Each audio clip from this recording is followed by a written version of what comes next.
Good morning बच्चों।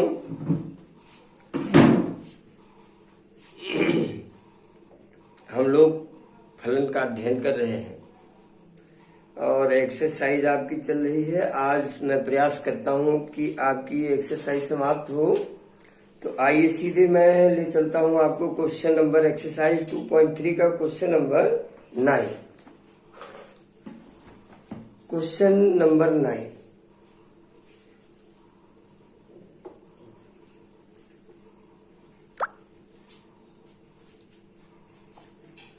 Question है यदि F1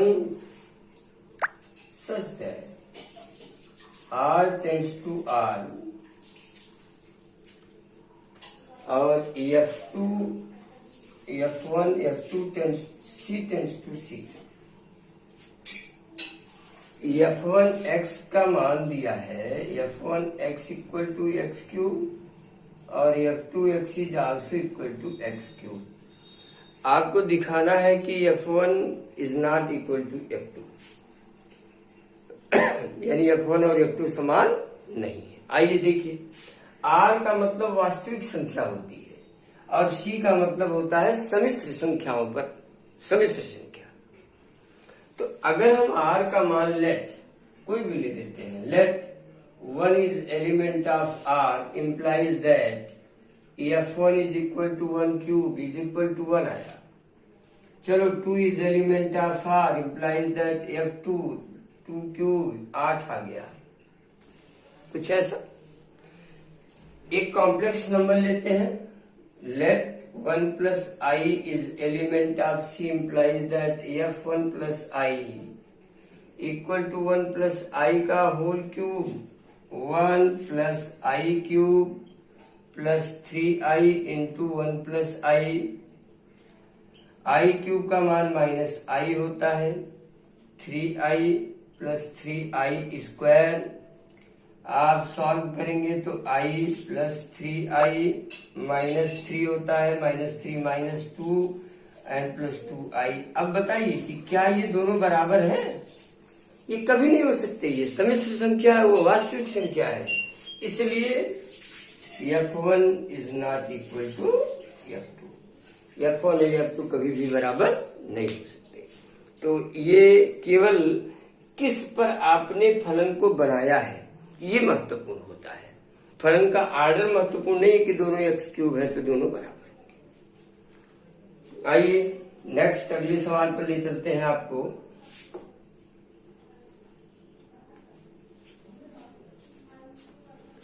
सवाल नंबर 10, क्वेश्चन नंबर 10 पे A बराबर पी क्यू आर एस दो समुच्चय हैं, पी क्यू आर एस, और B इज इक्वल टू 1 2 3 और R1 दिया है, R1 is equal to P1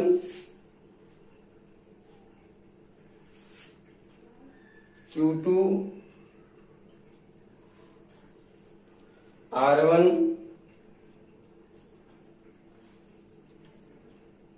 S2। ये R2 is equal to P1 Q1 R1 S1। R3 दिया है, P1 Q2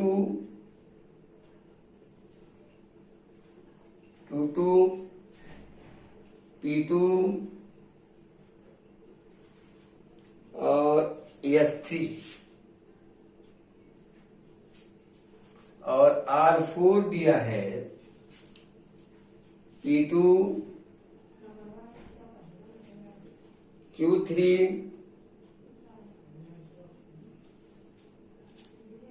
R2 और S2। आपको बताना है कि ए से बी में कौन सा संबंध फलन नहीं है। फलन होने के लिए एकमात्र का कॉन्सेप्ट, एक लाइन का कॉन्सेप्ट है कि x के प्रत्येक मान के लिए y का एक अद्वितीय मान होना चाहिए। x के एक मान के लिए y के दो मान नहीं होने चाहिए। तो पहले को अगर हम चेक करें, फर्स्ट को, इसको अगर हम चेक करें तो देखिए p के लिए एक, q के लिए दो, सब के लिए अलग अलग, इसलिए ये फलन है, क्योंकि x के प्रत्येक मान के लिए y का एक अद्वितीय मान। यहाँ p1, q1, r1, s1 ये संभव है। प्रांत के कई प्रतिबिंब, कई अवयवों का एक ही प्रतिबिंब हो सकता है, लेकिन एक ही का कई प्रतिबिंब हो ये संभव नहीं है, इसलिए यह भी फलन है। P1 यहां देखिए P1 और यहां देखिए P2, यानी x के एक ही मान के दो प्रतिबिंब है, ये संभव नहीं है।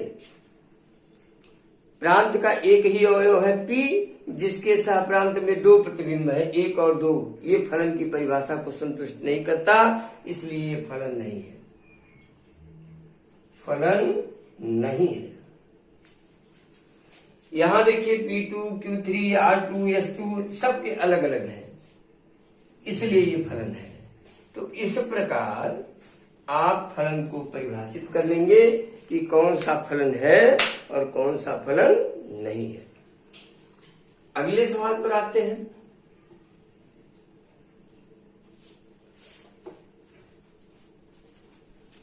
अगले प्रश्न पर आते हैं।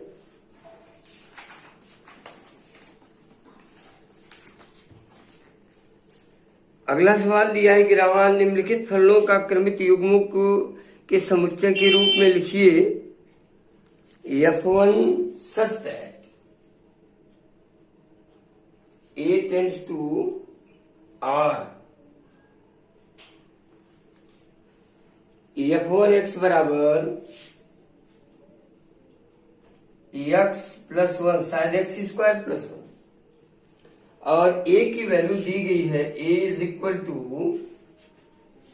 -1024। ये a का मान दिया है, a टू r हमको बनाना है। चलिए देखिए, अब हम a का मान अगर 0 ले लें, चलो f0 तो क्या मिलेगा, 0 का वर्ग धन 1 बराबर 1, यानी 0 का मान 1, -1 ले लें तो -1 का वर्ग धन 1 बराबर 2, यानी -1 का मान 2। F2 ले लें 5, 2 का मान 5। F4 ले लें 4 का वर्ग धन 1, 17, यानी 4 का मान 17। तो अब हमारे पास जो रिलेशन बना F, वो क्या बना, 0 1, -1 2, 2 5, 4 17, और ये सभी के सभी क्या है, वास्तविक संख्याएं हैं। तो इस तरह प्रश्न नंबर 11 का दो पार्ट है, एक मैंने किया और दूसरा आप कर लीजिएगा, और के रूप में लिखिए तथा उनका परिसर भी बताइए, रेंज भी बताना है। तो रेंज क्या हो जाएगा, range of f is equal to क्या होगा, रेंज 1 2 5 17, 1 2 5 और 17, ये रेंज बन जाएगी। आइए प्रश्न नंबर 12 पर चलते हैं।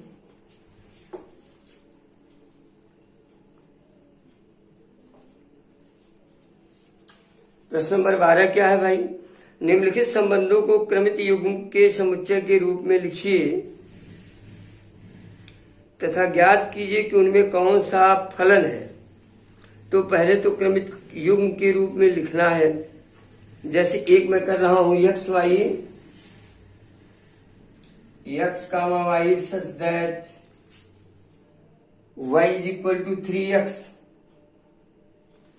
Where x is equal to 1 2 3 and y is equal to 3 6 9 12, 3 6 9 12, ये दिया हुआ है। अब x का मान अगर हम 1 ले लें तो देखिए भाई क्या बना, 1 ले लेंगे तो 3 आएगा, 1 कामा 3, 2 ले लेंगे तो 2 तिया 6 आएगा, और 3 ले लेंगे तो 3 तिरिका 9 आ जाएगा। ये संबंध बनेगा। और चूंकि क्या सब ज्ञात कीजिए कि उनमें कौन सा फलन है। देखिए 1, 3, 2, 6 सब अलग अलग हैं। x के प्रत्येक मान के लिए y का एक अद्वितीय मान प्राप्त हो रहा है, इसलिए ये फलन है। क्योंकि x के प्रत्येक मान के लिए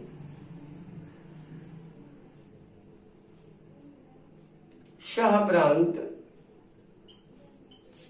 में अद्वितीय प्रतिबिंब प्राप्त होता है,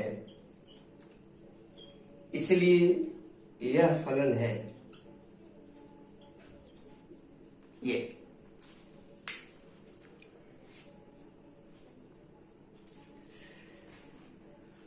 यह फलन है। तो इस तरह दूसरा और तीसरा पार्ट आप लोग स्वयं करिए। आप प्रयास करेंगे। प्रश्न नंबर 13 में आइए। 13 देखिए, और अच्छे सवाल है।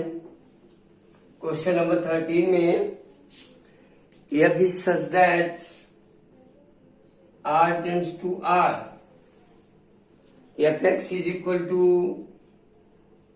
2 to the power x। ज्ञात कीजिए f का परिसर क्या होगा, f का परिसर रेंज क्या होगा। अब f का रेंज क्या होगा, r हो जाएगा।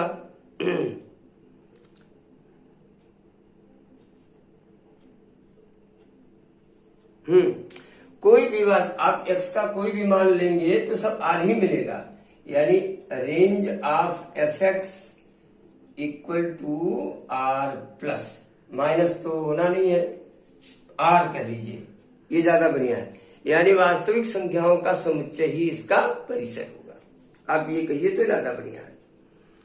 दूसरा दिया है कि fx is equal to 1, fx is equal to 1, तो fx माने 2 to the power x is equal to 1, तो इसको हम 2 टू द पावर 0 लिख सकते हैं, और कंपेयर करेंगे तो x का मान क्या आएगा, 0 आ जाएगा। यानी 0 आप कह सकते हैं कि वैल्यू कितनी आ जाएगी, x इज इक्वल टू 0। अगला लिखा है कि f x plus Y equal to F X plus F Y, क्या ये सत्य है, चेक करते हैं। 2 to the power X Y plus Y equal to 2 to the power X into 2 to the power Y को हम लिख ही सकते हैं। तो ये हो गया एक्स प्लस वाई, और ये हो गया एफ एक्स इंटू ये हो गया, यानी ये सत्य है। यानी इस तरह आप प्रश्न नंबर 13 भी कर लेंगे, कुछ नहीं है इसमें। 14 भी आप कर लेंगे। प्रश्न नंबर 14 क्या है भाई, माना आज r टेंड्स टू r, एक फलन इस प्रकार है कि F X is equal to log X, log X. पहला प्रश्न f का प्रांत बताइए, तो f का प्रांत जो होगा निश्चित है वह वास्तविक संख्या होगा। f का प्रांत एक वास्तविक संख्या हो, वास्तविक संख्या r है, आप ऐसे लिख दीजिए। और खासकर अगर धनात्मक लिखे ज्यादा बढ़िया है, क्योंकि ऋणात्मक के लिए आप क्योंकि प्रांत ही लिखना था, प्रांत लिखना है, तो प्रांत में हम x की वैल्यू लेते हैं, और x लाग ऋणात्मक संख्याओं के लिए परिभाषित नहीं है, इसलिए जब भी हम लेंगे धनात्मक ही लेंगे, इसलिए r प्लस भी आप लिख सकते हैं। F X is equal to -2, F X is equal to -2, यानी log x is equal to -2, इसको हम क्या लिख सकते हैं, log ऑफ 1/100 एट बेस 10 पर। तो अब हम x इज इक्वल टू 1/100 लिख लेंगे, यानी 0.01 आ जाएगा। ऐसा कर सकते हैं। लागतरूप सिस्टम में आइए। और तीसरा है कि सत्य और असत्य बताइए, सत्य है कि असत्य, तो निश्चित है कि सत्य है, क्योंकि आप जानते हैं कि log m इंटू एन बराबर log m प्लस log n। log m into N बराबर क्या होता है? log m into log n। तो बच्चों ये एक्सरसाइज खत्म हो गई, यानी हम लोगों ने पूरा संबंध पढ़ लिया, पूरा फलन पढ़ लिया। अब कुछ विशेष प्रकार के फलन हैं, यानी आपकी इसकी अंतिम एक्सरसाइज है। अब इसको कल हम स्टार्ट करेंगे, कल कॉन्सेप्ट पढ़ाएंगे, परसों इसकी एक्सरसाइज सॉल्व करके खत्म कर देंगे, यानी संबंध और फलन से आप मुक्त हो जाएंगे। फिर हम त्रिकोणमिति स्टार्ट करेंगे। आज इतना अध्ययन कर डालिए, इसको लगा डालिए, फिर आगे कल हम मिलेंगे। धन्यवाद।